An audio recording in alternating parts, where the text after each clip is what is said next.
एक बहू की 3 प्रेग्नेंट सास। शीतलपुर गांव में मंजुला, राधा और उमा नाम की औरतें रहा करती थीं।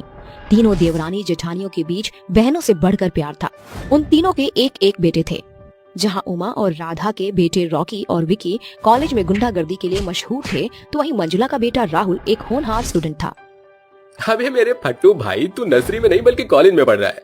2-4 गर्लफ्रेंड बना और हमारी तरह मजे मार, समझे क्या? शर्म आनी चाहिए तुम्हें। ताई जी और चाची तुम दोनों पर आंख बंद करके भरोसा करती हैं। जब उन्हें तुम्हारी करतूतें पता चलेंगी तो उन पर क्या बीतेगी। देख मेरे भाई, आज का जमाना स्वामी टाइप बनकर रहने का नहीं, बल्कि हरामी टाइप का बनने का है। समझा मेरे चश्मे बदूर? अब वक्त आ गया है जब हमें अपने बेटों के घर बसाने के बारे में सोचना चाहिए। जी, वक्त कितनी जल्दी गुजर गया ना। ऐसा लगता है कुछ ही दिनों पहले तो हम तीनों भी बहू बनकर आई थी। हाँ, लेकिन अब हम तीनों के सास बनने की उम्र हो चली है। मेरे दिल में तो अपने बेटे को लेकर बहुत से अरमान हैं। अचानक दरवाजा पीटने की आवाज सुनकर मंजुला किवाड़ खोलती है और जहाँ विकी और रॉकी के बगल में 2 लड़कियां दुल्हन के जोड़े में खड़ी होती हैं। अपने सपनों को टूटता देख राधा और उमा हताश होकर धप से सोफे पर बैठ जाती हैं। जी, संभालिए खुद को। प्लीज मॉम, ये फैमिली ड्रामा बंद कीजिए। दोनों भाई अपनी बीवियों को लेकर कमरे में चले जाते हैं। 9 महीने जिन्हें अपनी कोख में रखकर इतनी तकलीफ सही और उन्हें इस दुनिया में लाए, आज उन्हीं बेटों ने हमें ये दिन दिखाया। कितना सपना देखा था हमने अपने बेटों की शादी में, ये करेंगे वो करेंगे, पर सारी आस धरी रह गई। सवेरा होते ही दोनों बहुएं शॉर्ट नाइटी पहने अंगड़ाई लेते हुए कमरे से बाहर निकलकर कहती हैं, सासू mom, where is our coffee? अरे बेशर्मो, शर्म लिहाज धोकर पी गई हो क्या, जो अधनंगे कपड़े पहने पूरे घर में डोल रही हो? ओफ सासू मॉम, हम मॉडर्न जमाने की लड़कियां हैं, क्या खराबी हमारे कपड़ों में है? Leave this point. अब जल्दी से हमारे लिए कॉफी बनाइए, समझी? मेरा बस चले तो मैं तुम्हें जहर की घुट्टी पिला दूं। खुद बुढ़िया, रुक, तुझे ऐसे अकल नहीं आएगी। विकी, रॉकी, जल्दी आओ। What's the problem? इतना शोर शराबा क्यों मचा हुआ है? सासू माँ ने हमें डांटा। माँ, चाची, आपकी जरूरत कैसे हुई हमारी वाइफ को रुलाने की? आपकी वजह से इनकी आंखों में आंसू आए हैं। चलिए आगे बढ़कर इनसे माफी मांगिए। वाह बेटा, क्या खूब कर्ज चुकाया तूने अपनी माँ के दूध का। अपनी बीवियों के मगरमच्छ के आंसू के आगे तुम्हें अपनी माँ का दर्द नहीं दिखा? बहू के कारण उनके बीच खूब खटर पटर होती है। बस बहुत हो गया, अब ये रोना धोना बंद कीजिए। हमें हमारी प्रॉपर्टी के शेयर दे दीजिए, हमें आपके साथ नहीं रहना। दोनों भाई अपने हिस्से का पैसा लेकर अपनी बीवियों के साथ घर छोड़ देते हैं। जी, संभालिए खुद को। सोचा था हमारे बेटे हमारे बुढ़ापे का सहारा बनेंगे, लेकिन 2 दिन के बने रिश्ते के लिए उन्होंने सालों का रिश्ता पल भर में तोड़ दिया। कैसी बेबस माँ है हम, जो न अपने बेटे की शादी का अरमान पूरा कर सके और न आज हमारे बेटे हमारे साथ है। किसने कहा कि आपका बेटा आपके पास नहीं है? कन्हैया को देवकी ने पैदा किया और यशोदा मैया ने पाला। भले ही मुझे मंजुला माँ ने जन्म दिया, लेकिन आप दोनों के लिए भी मेरे मन में माँ से बढ़कर दर्जा और सम्मान है। समय के साथ दोनों अपने बेटों को भूलकर राहुल को ही अपना बेटा मान बैठती हैं। फिर तीनों राहुल के लिए एक से एक रिश्ते तलाशती हैं। उनकी तलाश गहना नाम की एक लड़की पर जाकर खत्म होती है, जिससे वो राहुल की धूमधाम से शादी करके उसे अपने घर ले आती हैं। बहू, इस नए घर में तेरा स्वागत है। भले तेरे पति की माँ मैं हूँ, पर मुझसे ज्यादा हक उस पर मेरी देवरानी और जेठानी का है। गहना गृह प्रवेश करके ससुराल में कदम रखती है और बारी बारी से अपनी तीनों सास का आशीर्वाद लेती है। वो मुर्गे की बाग के साथ तड़के सवेरे उठकर काम काज करती है।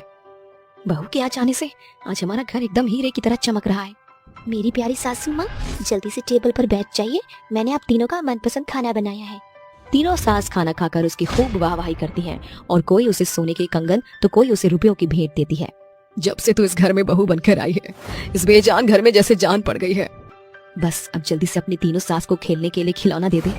सास की ख्वाहिश सुन गहना का चेहरा शर्म से लाल हो जाता है। वक्त गुजरता है, उसकी शादी को साल लग जाता है। बहू को आए साल भर होने को है, लेकिन अब तक कोई भी किलकारी नहीं गूंजी। मुझे लगता है हमें एक बार बहू को डॉक्टर के पास लेकर जाना चाहिए। तीनों उसे डॉक्टर के पास लेकर जाती हैं, जहां डॉक्टर गहना का अनेकों टेस्ट करते हैं। आप तीनों पेशेंट की क्या लगती हैं? जी, हम तीनों ही इसकी सास हैं। जी, हम तीनों ही इसकी सास हैं। जी, हम तीनों ही इसकी सास हैं। देखिए, बड़े दुख के साथ मुझे कहना पड़ रहा है कि आपकी बहू कभी माँ नहीं बन सकती। इनके अंदर माँ बनने की काबिलियत नहीं है। डॉक्टर, ये आप क्या कह रहे हैं? तीनों इस खबर से काफी मायूस होती हैं और अपनी बहू की खातिर खुद प्रेग्नेंट होने का फैसला लेती हैं। क्या हम में से कोई माँ बन सकता है? जी हाँ, एक औरत 50 साल की उम्र तक कंसीव कर सकती है। यह आपके हार्मोन के ऊपर डिपेंड करता है। डॉक्टर की दी गई सलाह से तीनों अपनी कोशिश करती हैं और वो तीनों ही एक साथ गर्भवती हो जाती हैं। ये खबर उनकी बहुओं को पता लगते ही वो आ धमकती हैं। हेलो हमारी प्यारी प्रेग्नेंट सासू माँ, कैसी हैं आप? तुम दोनों अब यहाँ क्या लेने आई हो?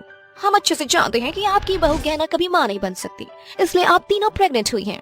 ये गंवार कहना 3 बच्चों को कैसे संभालेगी। हमने तो सोचा था कि बेबी अडॉप्ट कर लेंगे ताकि हमारा फिगर खराब ना हो, और फिर हमने सोचा क्यों ना अपनी प्रेग्नेंट सास के बच्चे ही ले ले, ऐसे आपका बोझ हल्का हो जाएगा। कभी नहीं, हम अपना बच्चा अनाथ आश्रम को दान में दे देंगी, पर तुम्हें कभी नहीं देंगे। तुम दोनों कोई बाज पखेरु थोड़ी हो जो अपनी कोख से बच्चे नहीं जन सकती। इस उम्र में आप तीनों को प्रेग्नेंट होते शर्म नहीं आ रही? गुब्बारे जैसा पेट लेकर बाहर निकलेंगी तो लोग क्या कहेंगे, इतना तो सोचती। कितना अजीब लगेगा जब दादी माँ सुनने की उम्र में आप तीनों माँ सुनेंगी। How funny. अरे तुम्हें शर्म नहीं आई एक बेटे को उसकी माँ से इस उम्र में अलग करते? जरा सोचो, कल को जब तुम माँ बनोगी और तुम्हारी औलाद तुमसे दूर जाएगी तो कैसा लगेगा। गहना की बात से दोनों अपने किए के लिए पछतावा करते हुए अपनी सास से माफी मांग कर कहती हैं, आई एम सॉरी सासू माँ, हम एक अच्छी बहू नहीं बन पाए, हमें माफ कर दीजिए। तीनों प्रेग्नेंट सास अपनी बहू के गले लग जाती हैं और अब तीनों बहुएं अपनी प्रेग्नेंट सास का खूब खास ख्याल रखती हैं और 9 महीने पूरा होने के बाद वो तीनों प्रेग्नेंट सास दोबारा से तीनों बेटों को जन्म देती हैं। कहना बहू, इन पर सिर्फ तेरा अधिकार है। आजकल के जमाने में जब बहुओं को बच्चा नहीं होता तो उनकी सास उन्हें घर से खदेड़ देती है, लेकिन आप तीनों ने न सिर्फ मुझे प्यार दिया बल्कि अपने सर माथे बिठाया, मेरे लिए इस उम्र में प्रेग्नेंट हुई और ये तकलीफ सहकर इन्हें जन्म दिया। मैं जीवन भर आपकी एहसानमंद हूँ। वो एक बच्चा अपनी देवरानी जेठानी को सौंप कर एक बच्चा अपने पास रख लेती है और सभी हंसी खुशी एक नई शुरुआत करते हैं।